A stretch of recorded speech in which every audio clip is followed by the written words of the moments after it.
পরাধীন ছিলাম আমরা, এখন আলহামদুলিল্লাহ স্বাধীন হয়েছি।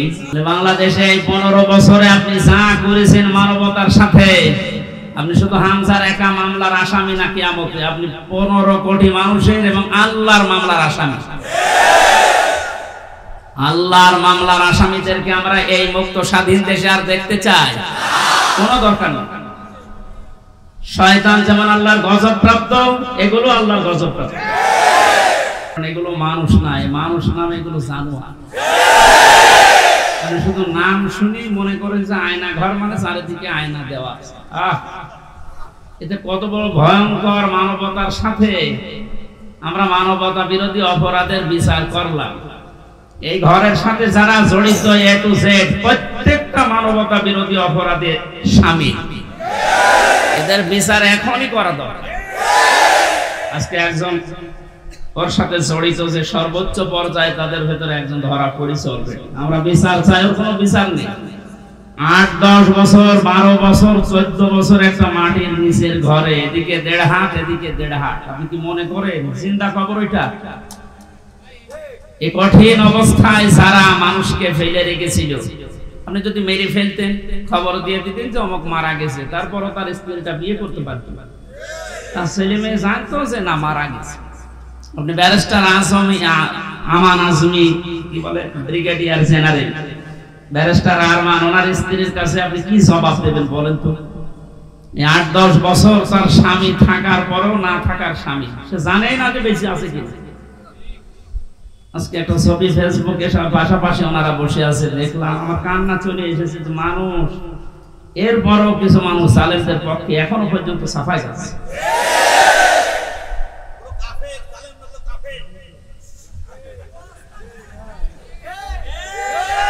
ঠিক আছে, দেখেন আমার হাতে কোরআন শরীফ, সত্য কথা বলছি। আল্লাহর কসম, আমি কষ্ট পেয়েছি 3 বছর। আমার কষ্টের কথা আমি আল্লাহর জন্য মাফ করে দিয়েছি, কিন্তু ওনারা যা করেছে ওটা মাফ পাওয়ার মতো না। ওনারা তো আমার শুধু শত্রু না, ওনারা মানবতার শত্রু, আল্লাহর শত্রু। রিমান্ডে আমার সাথে যে ব্যবহার করেছিল, আল্লাহর ভুল ধরতো মাঝে মাঝে। এই যে অফিসার গুলো ছিল কাউন্টার টেররিজমের, এই মেন দায়িত্বে যে লোকটা ছিল আসাদুজ্জামান, মনের মতো আগে ছিল আমার সময় আসাদুজ্জামান, এরপরে এসপি আতিকুর রহমান, শেখ ইমরান, এই বাগেরহাটে বাড়ি। এই মানুষগুলোর আচরণ আমি মানুষের পাইনি। রিমান্ডে আপনি আমার মামলার কথা জিজ্ঞাসা করে, যে বিষয়ে আমাকে মামলা দেওয়া হয়েছে ওইগুলো বলেন যে আমি কিছু পারি কিনা, দেখেন না আল্লাহর ভুল ধরে যে আল্লাহর এই কাজটা করা ঠিক হয়। ওরে আমি ভালোবাসবো না ঘৃণা করবো কার জন্য? কারণ কি, এর আয়াতে হাদিসের পরে যে শব্দগুলো আছে, দেখে যে ব্যক্তি কাউকে কিছু দান করে সেজন্য আল্লাহর জন্য দান করে। এখানে 7 বার আমি আসার চেষ্টা করেছি, লক্ষ লক্ষ টাকা খরচ হয়ে গেছে, কিন্তু আমার উঠতে দেবে। আল্লাহর দরবারে শুকরিয়া জানাচ্ছি, যিনি আমাদেরকে বিজয়ের স্বাদ কি এটাই জীবনে দেখার তৌফিক দিলেন।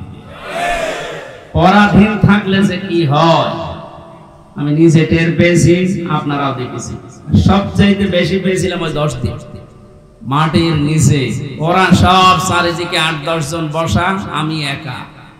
এমনি আমার শরীর চলে না। এরপরে আবার এরকম ভয়ঙ্কর ঘর, এরকম ভয়ঙ্কর অবস্থা, এক এক দিক থেকে এক রকম উল্টা পাল্টা প্রশ্ন করে। বলেন তো কত একটা অসহায় অবস্থায় ছিলাম। আমার মনে হচ্ছিল পৃথিবী বলতে আর কিছু নেই। 11টা ঘন্টা আমার এই হাতের ভেতরে যে হ্যান্ডকাপ দিয়ে, ওটা ছাতা লাগালে এমনি কেটে যায়। চোখ কালা কাপড় দিয়ে বেঁধে মাটির নিচে ওই ঘরে, চারিদিকে শুধু পানির আওয়াজ শোনা যায়। এই উপরে 11 ঘন্টা আমার জোহর, আসর, মাগরিব, এশার নামাজ পড়তে দেয়। আমি এশারায় পড়ছি, ওযু আছে কি না আছে, ওযু করব। বলেন এই কঠিন অবস্থা বাংলাদেশের মতো জায়গায়, আর আমার চাইতে ভয়ঙ্কর ছিল তো ব্যারিস্টার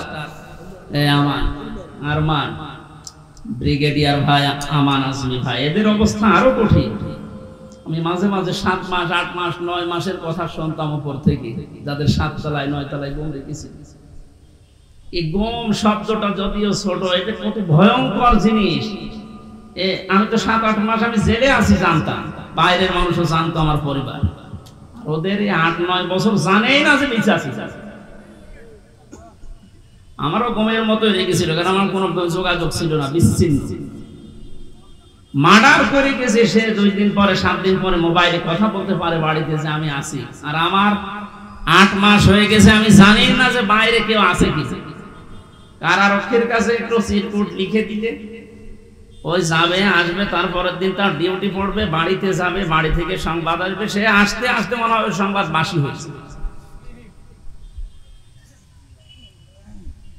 এই জন্য পরাধীন ছিলাম আমরা, এখন আলহামদুলিল্লাহ স্বাধীন হয়েছি। স্বাধীন হলে, বিজয় পেলে মানুষ কি করবে, আজকের তেলাওয়াতকৃত আয়াতগুলোতে আল্লাহ জানিয়েছে। আমরা কোরআন থেকে নিতে চাই নাকি? মান ক্বালা বিহি সাদাকা, যারা কোরআন দিয়ে কথা বলে, নবীজি বলেন এরা সত্য কথা বলে। এই জন্য আমরা সত্য কথা শুনতে চাই এবং বলতে চাই কোরআন দিয়ে। আমান আসদাকু মিনাল্লাহি কিলা, আল্লাহর চাইতে সত্য কথা কেউ বলে? আর আমান হাকামা বিহি আদালা, যারা কোরআন দিয়ে বিচার করে এরা ন্যায় বিচার করতে পারে। সত্যি যদি কোরআনের বিচার ব্যবস্থা কায়েম হয়ে যায়, জালেম সারাস এরা যদি এদের বিচার দুনিয়ায় পেয়ে যায়, এদের উপকার আমাদের উপকার। কারণ জালেমের বিরুদ্ধে মামলা হামজার না, জালেমের বিরুদ্ধে মামলা কার? এটাকে আমি বানালাম। সূরা শুরা 25 নম্বর পারা 6 নম্বর পৃষ্ঠা 12 নম্বর লাইনে 42 নম্বর আয়াত। আল্লাহ পাক বলেন, ইন্নামাস সাবিলু আলাল্লাযীনা ইয়াযলিমুনান নাস ওয়া ইয়াবগুনা ফিল আরদি বিগাইরিল হক উলাইকা লাহুম আযাবুন আলীম। এটা তাফসীরে ফি জিলালিল কোরআন। আমি জেলখানায় থাকতে যে তাফসীরগুলো দেখলাম তার ভেতরে এটা একটা, ফি জিলালিল কোরআন। জালেমরা বাস্তবতায় যা দেখলাম, এই জালেমগুলো জানে না যে জেলখানায় বসে বসে সাইয়্যিদ কুতুব এই জিলালিল কোরআন তাফসীর লিখেছে। এইটা জেলখানায় চলতে দেয়, অথচ সাইয়্যিদ আবুল আলা মাওদুদী রাহমাতুল্লাহ আলাইহির ফি জিলাকির তাফহিমুল কোরআন ঢুকতে দেয়। ও জালেমরা জানে যে ওইটা চাইতে ওইটা কত বড় কঠিন, আর ওর লিখাই হয়েছে জেলখানায় বসে, ওটা পড়তে দিত। ওখান থেকে রেফারেন্স হিসাবে যেগুলো বলবো বেশিরভাগ ওখান থেকে, বাকিগুলো তাফসীর ইবনে কাসির। আল্লাহ পাক বলেন, কিয়ামতের ময়দানে আমি আল্লাহ নিজে মামলা দায়ের করব, আমি নিজে কেস করব, নিজে অভিযোগ দায়ের করব তাদের বিরুদ্ধে যারা মানুষ হয়ে মানুষের উপরে অত্যাচার চালিয়েছে। ইয়াজলিমুনা নাস, আল্লাহ ইয়াজলিমুনা এটা মোজারে দিয়েছে, বর্তমান ভবিষ্যৎ, প্রেজেন্ট ফিউচার। নাস দিয়েছেন আল্লাহ, ইয়াজলিমুনা আল মুসলিমুনা দেয়। মানুষ হয়ে যারা মানুষের জুলুম উপরে জুলুম করে, তাদের অধিকার নষ্ট করছে, করবে, তারা মামলার আসামি হামজা না আল্লাহ? বাংলাদেশে এই 15 বছরে আপনি যা করেছেন মানবতার সাথে, আপনি শুধু হামজার একা মামলার আসামি না, কিয়ামতে আপনি 15 কোটি মানুষের এবং আল্লাহর মামলার আসামি। আল্লাহর মামলার আসামিদেরকে আমরা এই মুক্ত স্বাধীন দেশে আর দেখতে চাই? কোনো দরকার নেই। শয়তান যেমন আল্লাহর গজব প্রাপ্ত, এগুলো আল্লাহর গজব প্রাপ্ত। শয়তান একজনের সাথে দোস্তি করেছি, সারাদিন বন্ধুত্ব করার পরে সন্ধ্যাবেলা শয়তান ওর ডাক দিয়ে বলছে, বন্ধু সারাদিন তো তোমার সাথে চললাম ফিরলাম খেলাম, আমি এখন আর থাকতে চাই না, আমি গেলাম। কেন? আমি তোমার সাথে থাকতে ভয় পাই। আমার সাথে থাকতে ভয় পাও, সারাদিন তো ছিলে, কে তুমি? আমার পরিচয় তো ওইভাবে আগে নাওনি, আমি হচ্ছে ইবলিশ, সুরত ধরে এসেছিলাম। ও তখন আশ্চর্য হয়ে বলে যে, আপনি দূর হয়ে চলে যাবেন আমার কাছ থেকে, আপনার পরিচয় পেলে তো আমি দূর হতাম না। আমি যেতে চাই এই কারণে, কারণ আমি আল্লাহর একটা বিধান মানি নাই। এ কারণে আল্লাহ আমারে একটা সেজদা না মানার কারণে পৃথিবীতে পাঠিয়েছে, তাও লানত দিয়ে। আমার নাম মারদুদ, আমার নাম রাজিম, কত রকমের নাম আমার উপরে দিয়ে আল্লাহ আমারে বিদায় দিয়েছে। আর আজকে 17টা সেজদা ফরজ ছিল তোমার প্রতি, একটা সেজদাও দাও। আল্লাহ রাগ করে তোমার উপরে যে গজব নাযিল করবে, ও গজবে আমি শয়তানও পড়ে যাব। ও আল্লাহর একটা বিধান লঙ্ঘন সেজদা, এটা লঙ্ঘন করে যদি ভয় পায়, এই 15 বছরে আপনি 500 বিধানের একটাও মানেন না, আরো মানুষকে মানতে দেন। এর গায়ে যদি জিন লাগে নিয়ে আসবে এর মা বাবা আমার কাছে, সূরা নাস আর ফালাক এমনকি আয়াতুল কুরসি পড়ে ফু দিলে চলে যাবে, এটা আমাদের বিশ্বাস। আমি যাই, আর আমার তো মনে হচ্ছে এই ঘটনাটা বলার পর শয়তান আল্লাহর একটা মাত্র বিধান সেজদা দেওয়া লাগবে এটা মানে না, কিন্তু আল্লাহর বিধানের এগেইনস্টে নতুন করে কোনো বিধান শয়তান বানায় না। কথা বুঝতেছে? আল্লাহর বিধানও মানে না, এতটুকু শেষ। এগেইনস্টে নতুন করে কোনো বিধান বানিয়ে মানবো এরকম কিছু শয়তান করে না। তো আল্লাহর এই পৃথিবীতে ক্ষমতা পেয়ে আল্লাহর যে বান্দা নিজে আল্লাহর বিধান মানে না এবং আল্লাহর বিধানের বাইরে নতুন করে বিধান বানিয়ে আল্লাহর বান্দাদেরকে মানতে বাধ্য করে, এটা শয়তানের চাইতে বড়। জিন শয়তান ধরলে তো নাস ফালাক আর ইখলাস পড়লে চলে যাবে, আর ওরে পুরা কোরআন শরীফ তেলাওয়াত করে ফু দিলেও যাবে না। সুতরাং এরকম এত বড় শয়তান আমরা আর দেখতে চাই না। মুক্ত যখন হয়েছে আলহামদুলিল্লাহ, কোরআন কি জানিয়েছে বিজয়ের পরে আমরা ওইগুলো এখন শুনব। আমার কথার অর্থ বোঝেন আপনি?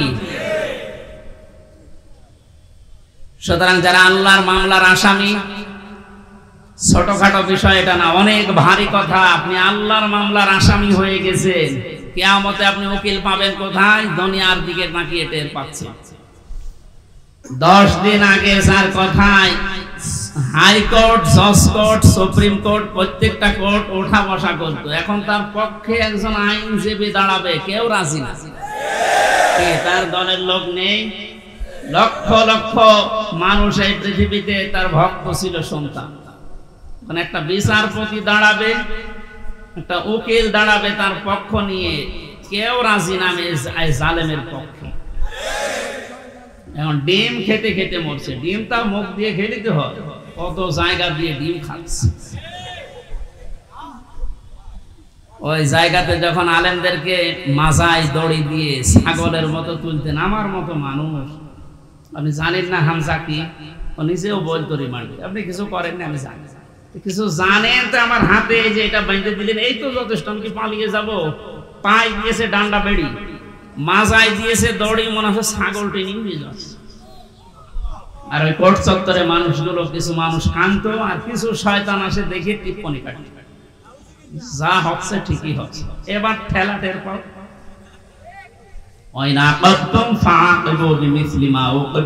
যতটুকু আপনার উপরে করা হয়েছে অতটুকু আপনি করেন, ওর চাইতে বেশি না। অতটুকু করলেও আপনি এই 15 বছর দুনিয়ায় বেঁচেও থাকতে পারবেন না। যা করেছেন যদি অতটুকু আল্লাহর ভাষায় আমরা করতে চাই, সত্যি আপনি পারবেন না। এদেশের বহু মেধাবী সন্তানেরা এই কোটার বিরুদ্ধে এমনি আন্দোলন করে না। বিশেষ করে এই 17 বছরের বাস্তবতা আমার জীবনে আমি যতটুকু দেখেছি, আপনি তাকান তো, অনার্স মাস্টার্স করার পরে বিশ্ববিদ্যালয়ে ফার্স্ট ক্লাস ফার্স্ট হওয়ার পরেও নেবে না, দলীয় পরিচয় পেছনে বিএনপি করে, শিবির করে, এইটা একদিন। আরে ওইগুলো না দেখে আমার মেধা আছে কিনা ওইটা দেখ। কত বড় জুলুমের শিকার বানিয়ে রেখেছিলেন এই ছাত্র জনতাকে বলেন। আল্লাহ এমনি এমনি নাড়া দেয়।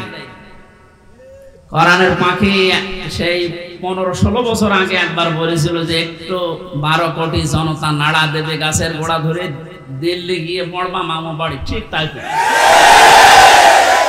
খাপের খাপ মমতাজের বাপ মিলিয়ে গেছে। আমরা তো কিছু করি নাই, খালি আপনি তাহলে একটু নাড়া দিয়েছি, তাও সবাই না, খালি ছাত্ররা, আর একেবারে জায়গা মতো যে পুলিশ। শ্বশুর বাড়ি আমাদের তো মামার বাড়ি, এটা আমরা যতক্ষণ মাফ না করবো আপনি মাফ পাবেন না। কারণ আপনি আমাকে আর আরমানকে শুধু কাঁদিয়েছেন তা না, আমার স্ত্রীকে কাঁদিয়েছেন, আমার মেয়েকে কাঁদিয়েছেন। আমার ছোট মেয়েটা আজ পর্যন্ত আমার চেনে না, আমার কাছে আসে না, ভয়তে বলে যে ও হুজুর, ওরকম হুজুর বহু আসে। কারণ হয়েছে 8-9 মাস ধরে রেখে গিয়েছিলাম, 3 বছর পর, এখন 4 বছর পর, জানবে কি করি। সুতরাং আপনি শুধু আমার একা ক্ষতি করেননি, আমার মা বাবার ক্ষতি করেছেন, আমার স্ত্রীর ক্ষতি করেছেন, আমার সন্তানের ক্ষতি করেছেন, আমার সংসারটা নষ্ট করে দিয়েছেন। সব কিছু এরকম হামসা একা লক্ষ লক্ষ মানুষ এই দেশে আমার মতো ভিক্টিম, আপনি মাফ পাবেন কয়জনে? একজন, দুইজন, পাঁচজন মাফ, কয়জন মাফ করতে পারে বলেন? এই লোকটাকে যদি আপনি মেরে ফেলেন তাহলে ওনার বিচার কি? ওনারও মেরে ফেলা। ওনাকে যদি আমি মেরে ফেলি, আমার একটা বিচার এই যে আমাকে যদি মেরে ফেলেন তাহলে বিচার শেষ। কথা বলছেন আমার? আর একটা সিস্টেম আছে, হ্যাঁ, ওনার স্ত্রী, ওনার মা বাবা, সন্তান আদি যারা, ওরা যদি মাফ করে দেয় টাকা পয়সা নিয়ে, জরিমানা নিয়ে, তাহলে মাফ হবে। তাছাড়া আর কোন সুরত নেই। ওই 10 বছর, 15 বছর, 18 বছর, 30 বছর জেল দিয়ে লোকটা শুধু জেল খাটাই হবে, তার উপর আবার আরেকটা জুলুম হয়ে যায়। কিন্তু ওনাকে মাফ পাওয়ার জন্য কোরআনে কারিমে হাদিসে দিয়ে দুইটা বিষয় আমরা পাই। এক নম্বরে ওনারে মাফ পাওয়ার জন্য ওনারে মেরে ফেলা লাগবে। এক কথা বলো না কেন? দুই নম্বরে শুধু মেরে ফেলা না, ওনার আত্মীয় স্বজন যদি টাকা পয়সা নিয়ে দিয়ে বলে যা মাফ করে দিলাম, ঠিক আছে। তাছাড়া মাফ পাওয়ার আর কোন লাইন আছে? লাইন আছে? ওনার জীবন কয়টা? উনি আমাকে মেরেছে, আমি ওনাকে মেরে ফেললাম, শেষ হয়ে গেল। কিন্তু ওই লোকটা যদি 500 মানুষ, 2700 ছাত্র হত্যা করার কারণ হয়, ওকে 2700 বার মারা লাগবে। ওরে 2700 বার মারা যাবে? এমনি মরে গেছে, এমনি মরে যাচ্ছে। তো 2700 বার মারা যাবে কোন কায়দায়? একবার মরলে তো শেষ। 2699 বার এখনো মারা লাগবে। তো আমি মারবো কি করে? কারণ এতগুলো মানুষ এই কয়েকদিনে আমার সামনে 14 জন মারা গেছে, আমার সামনে। আমি মরণের পরে 5 তারিখে যেদিন স্বাধীন হয়ে যায়, 6 তারিখে সকাল বেলায় প্রত্যেকের বাড়িতে আমার যা সমর্থ ছিল, এমনিতে আমিও মুসলিম, যতটুকু পেরেছি 2 মাস চলার মতো তাদেরকে দিয়ে এসেছি। হাসপাতালে গিয়েছিলাম দেখতে, এক একজনের যে অবস্থা, এই জায়গায় গুলি লাগিয়ে, এই জায়গায় বন্দুক লাগিয়ে দিয়েছি, এই জায়গায় লাগিয়ে দিয়েছি, লজ্জাস্থান নষ্ট হয়ে গেছে। এরকম বহু মানুষ হাসপাতালে কাতরাচ্ছে এখনো। সেটা কুষ্টিয়া, বাকি জেলাগুলো তো আমি তো জানি না এখন সব খবর। আর এই 8-9 দিন ছিলাম তো বাইরে, এই জন্য সব খবর জানি। সুতরাং আমাকে যদি আপনি একজন মারার জন্য মেরে ফেলতেন, আমার তো বিচার হয়ে যেত। আমি তো কারণ হয়ে দাঁড়িয়েছি 2700 মানুষ মারার, আমাকে তো 2700 বার মারা লাগবে। এই জন্য এই বিচার এখন আর দুনিয়ায় নেই। এই বিচার করার জন্য আল্লাহ আখিরাত বানিয়েছে। 2700 বার আপনাকে মারবে, আপনার লজ্জার স্থান নষ্ট করে দেবে।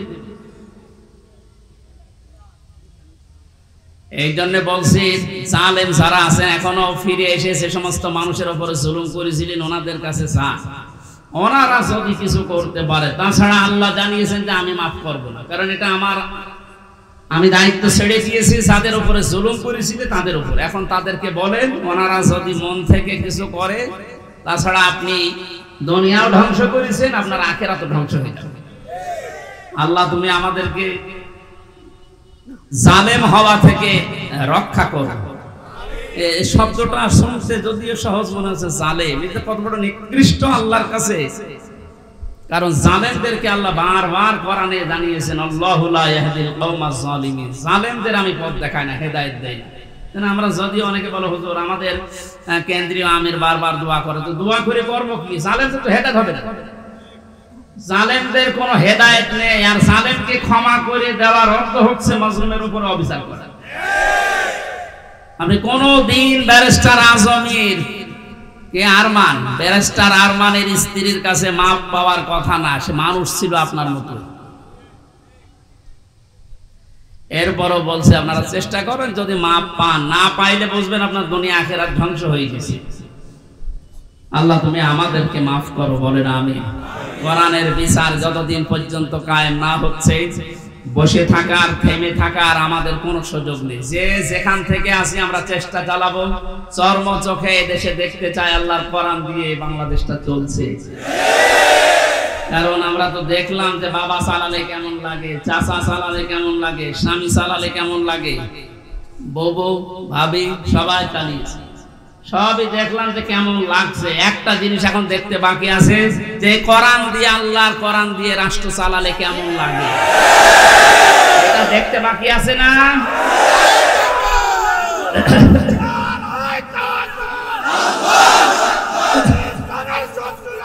আলহামদুলিল্লাহ।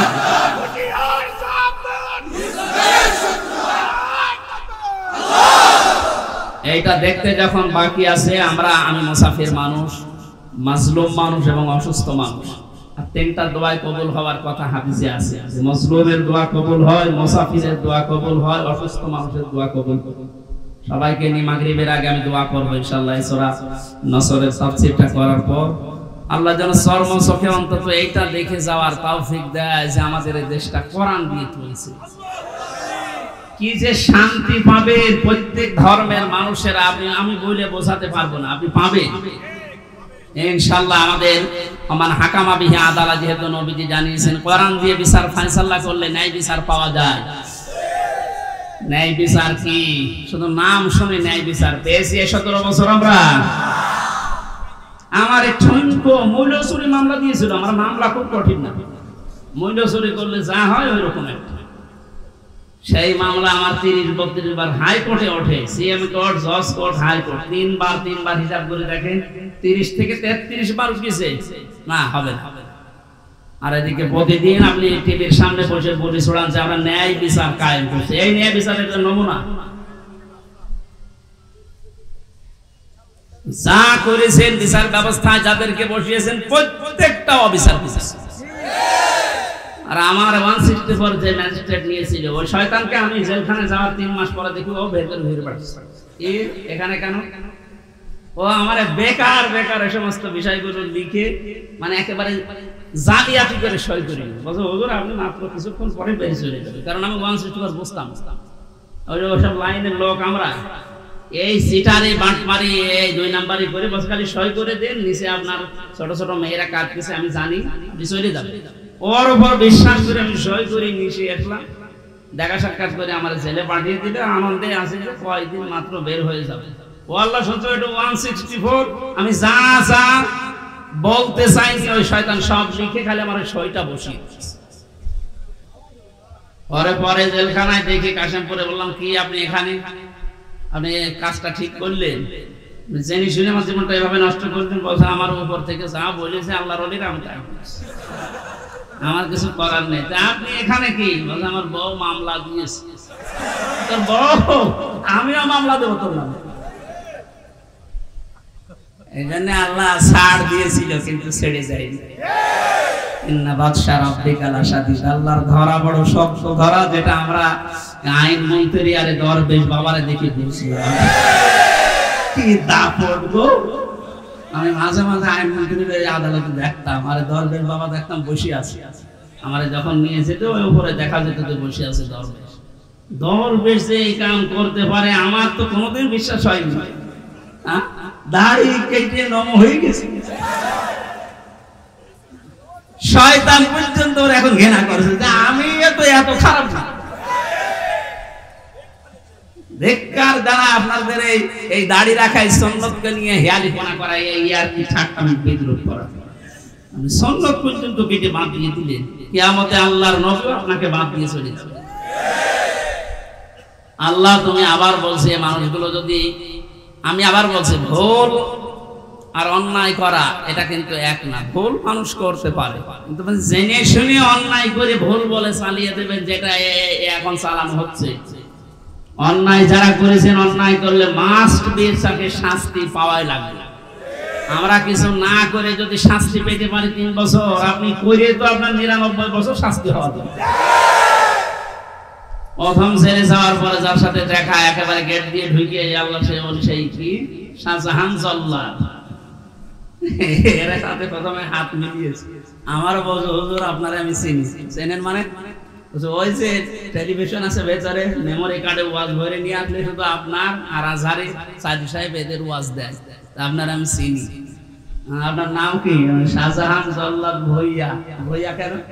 আমার বংশের নাম। অথচ 167 বছর না কত বছর যে এখনো ভুইয়া ছাড়েনি। এরকম বহু শয়তান আছে, ও মরে যাবে তাও ভুইয়া ছাড়ে। আবু জাহেলের গলার ভেতরে যেদিন তরবারি চালাচ্ছিল, বলছে কে? নামে আব্দুল্লাহ ইবনে মাসউদ। কি করবে? গলা আলাদা কর, একটু বড় করে কাট। বড় করে কাট মানে? বলে হ্যাঁ একটু বড় করে কাট। মানুষ যেন আমার মাথা দেখে বলছে যে এটা নেতার মাথা। আমার মনে হয় এর মতো এখনো পর্যন্ত অনেক শয়তান, সব শেষ হয়ে গেছে, এরপরও ভিত্তি কমছে না। বিভিন্ন জায়গা থেকে ভিডিও বার্তা দিয়ে মানুষকে শুধু উত্তেজিত করছে, আর কোনো লাভ হবে না ইনশাআল্লাহ। আপনি যাই করেন আর কোনো লাভ হবে না, এই দেশের মানুষ বুঝে গেছে। ধোঁকা দিয়ে বোকা বানিয়ে বেশি দিন রাখা যায় না। এই জন্য কোরআনের বিচার ব্যবস্থা যদি কায়েম হয়, দল মত এখানে আর নেই। সবাই যেহেতু আমরা মুসলিম, ৯৬% মুসলমানের দেশে কোরআনের বিচার চলবে না মানে? এই কথা বলেন না কেন? এ বিষয়ে কারো দ্বিমত আছে? আপনি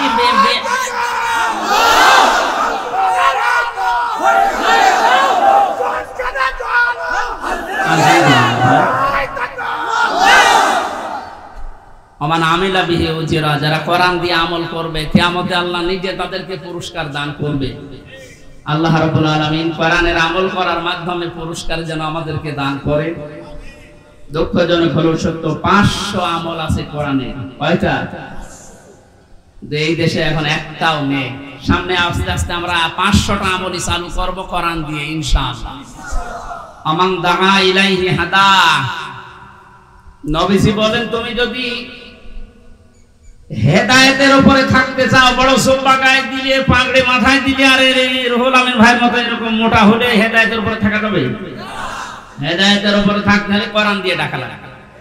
আমান দাআ, এখানে টান আছে, দাআ ইলাইহি হাদা। কেউ যদি হেদায়েতের উপরে থাকতে চায়, সে যেন মানুষকে কি দিয়ে ডাক দেয়? তাহলে আজকে থেকে আমার দাওয়াতি কাজের মেইন টার্গেট হবে কি বলেন তো?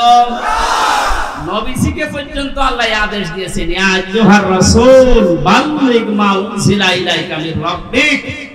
হে রাসূল, আপনি তাবলীগ করেন, প্রচার করেন, দাওয়াতি কাজ করবেন কি দিয়ে? সুতরাং আমরা দলমত চিনি না, বুঝি না, এই সব কিছু যেন এই কেন্দ্রিক হয়। ফাকাদ হুদিয়া ইলা সিরাতিল মুস্তাকিম। কেউ যদি হেদায়েতের উপরে থাকতে চায়, কোরআন দিয়ে সে ডাকবে, এবং কেউ যদি কোরআনের ডাকে সাড়া দেয়, আল্লাহ নিজে তাকে হেদায়েত নসিব করে দিবেন। সুতরাং আজকে আমরা কোরআনে কারীম দিয়ে আপনাদেরকে ডাক দেব, আপনারা কোরআনের ডাকে সাড়া দেবেন। আমরা প্রত্যেকেই হেদায়েতের উপরে চলতে চাই, সিরাতে মুস্তাকিম আমরা পেতে চাই। আমিন। দরুদ আর সালাম পড়ছি মুহাম্মদ রাসূলুল্লাহ সাল্লাল্লাহু আলাইহি ওয়াসাল্লামের প্রতি। সূরা নাসর পড়েছি, মাদানী যুগের সূরা। কোরআন শরীফে 3 আয়াত বিশিষ্ট 3টা সূরা আছে, আসর, নসর আর কাউসার। কয়টা বলেন তো? নসর মানে সাহায্য, নসর মানে কি? আর নাসর মানে ইগো। নুন সাদ র, নাসর মানে সাহায্য, নুন সিন র, নাসর মানে ঈগল পাখি। এজন্য এখানে যারা তেলাওয়াত করেন এই সূরাটা নামাজে, একটু মুখ গোল করে পড়বেন। আল্লাহ পাক বলেন, ইযা জা আনাসরুল্লাহি ওয়াল ফাত। যখন আল্লাহর সাহায্য আসবে তখন আপনি বিজয় দেখতে পাবেন। যদি আপনি ইযা জা আনাসরুল্লাহি ওয়াল ফাত বলেন সিন দিয়ে, যখন ঈগল পাখি আসবে তখন বিজয় পাবেন। পুরা মানে বুঝিয়ে দিচ্ছি। এজন্য একটু খেয়াল করে শব্দগুলো উচ্চারণ করবে। যেহেতু এটা মাদ্রাসা আপনারা বানিয়েছেন, এলাকার মানুষেরা, আপনাদের একটা সুন্দর অন্তত ব্যবস্থা আছে। এই মসজিদ মাদ্রাসা দিয়ে শুধু ছাত্র ছাত্রী না, এখানে বয়স্ক শিক্ষা চালু করি, যারা পড়তে পারেন না তাদেরকেও নিয়ে আসে, 2-3টা একটা ব্যাচ করে দিই। আমার গ্রামের বাড়ি কুষ্টিয়ার হালসা। আমি একবার যে দেখি মানুষ নামাজে একেবারেই নেই, গ্রামে তো যেতামও কম। মহসিন সাহেবকে বললাম, মানুষজন বহুত মানুষ নামাজ পড়ে, নামাজ পড়ে না, এটা এদের দোষ নাই, দোষ আমার।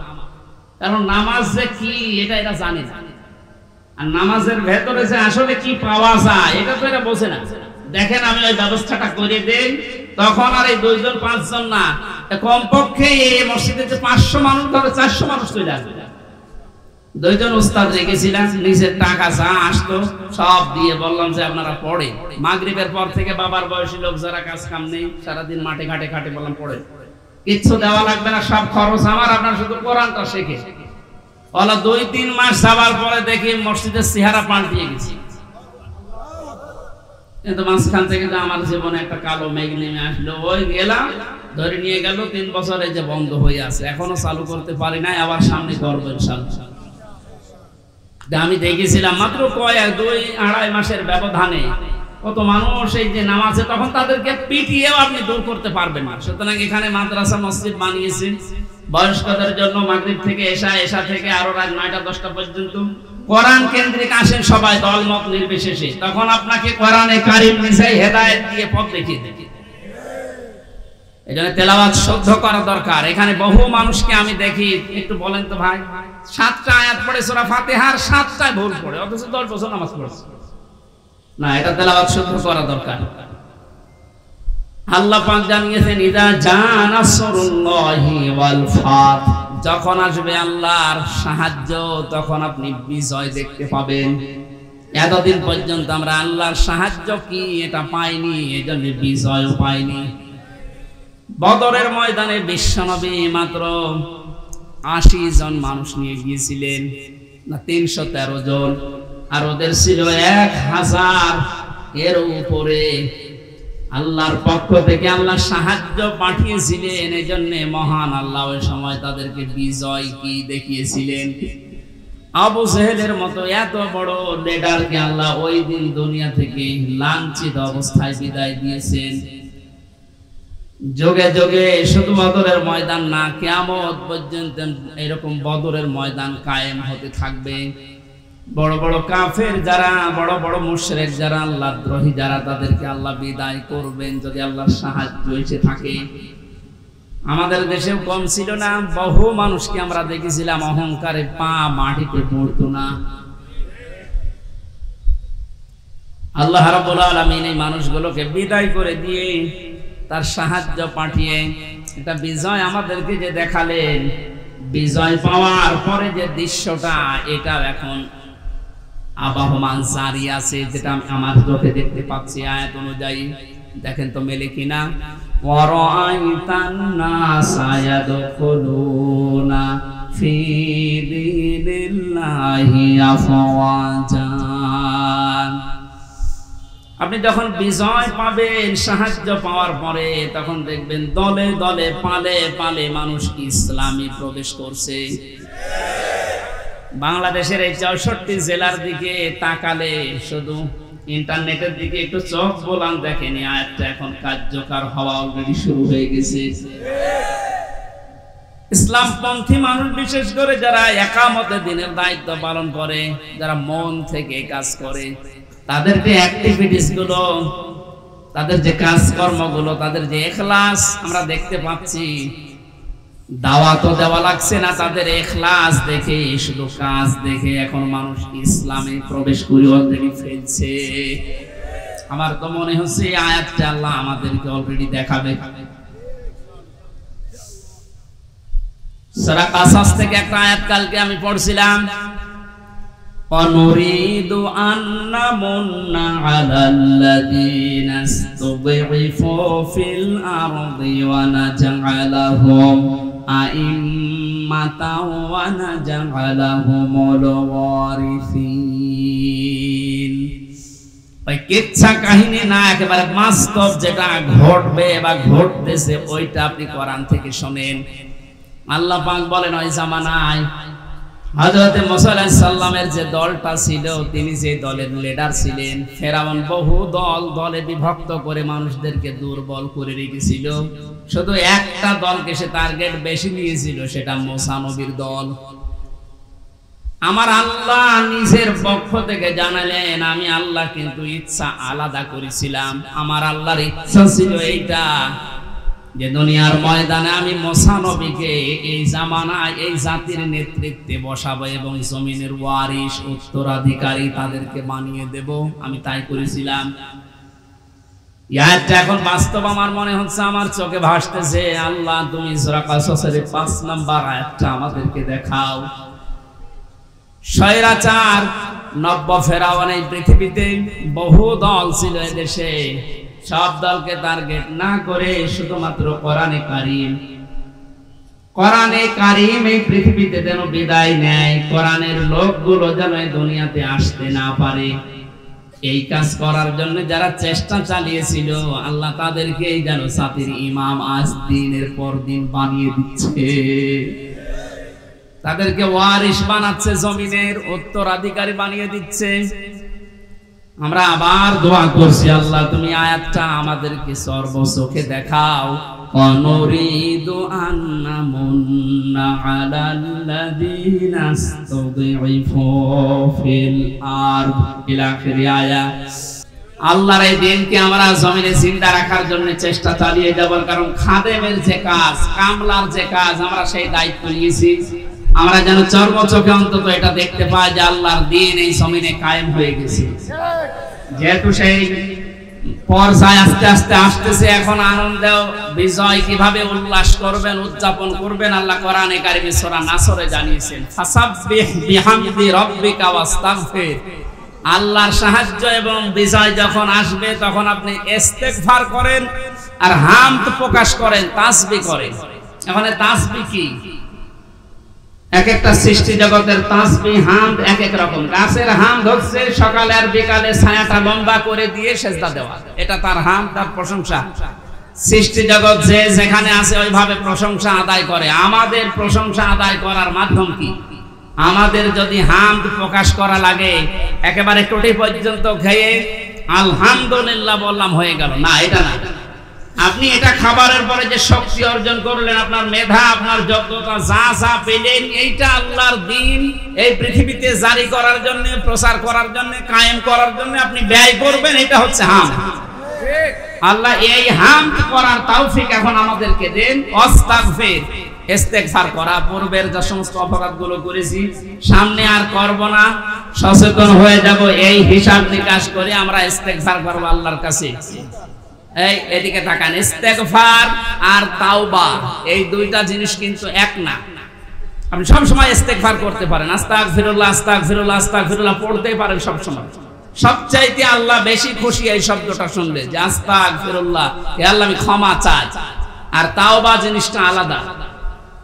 এই দুইটা শব্দের অক্ষরগুলো এক না। তাওবা লিখতে হলে, ইস্তেগফার লিখতে হলে শব্দগুলো এক না, আবার ভাব অর্থ এক না, এবং বাস্তবে আবিধানিক অর্থ, পারিভাষিক অর্থ এক না। ইস্তেগফার সব সময় আপনি করেন, তাওবা করলে কি হয়? পেছনের অপরাধ শুধু মাফ হয়ে যায় না, ওই জায়গাটা আল্লাহ নেকি দিয়ে ভরাট করে দেয়। আল্লাহ এখানে জানিয়েছেন আস্তাগফির, হে নবী আপনার উম্মতদেরকে বলেন যারা, তারা যেন বিজয় পেলে লাফালাফি না করে, আনন্দ উল্লাস করতে গিয়ে আল্লাহর বিধানের বাইরে চলে না গিয়ে তারা যেন ইস্তেগফার করে। তাওবা, ইস্তেগফার এগুলোর ভেতরে নিমজ্জিত থাকে। ইন্নাহু কানা তাওয়াবা, অবশ্যই তিনি তওবা কবুলকারী, ইস্তেগফার করলে তাকে মাফকারী। আল্লাহ এই আয়াতগুলো চর্মচোখে আমাদেরকে দেখার তৌফিক দিন, আমিন।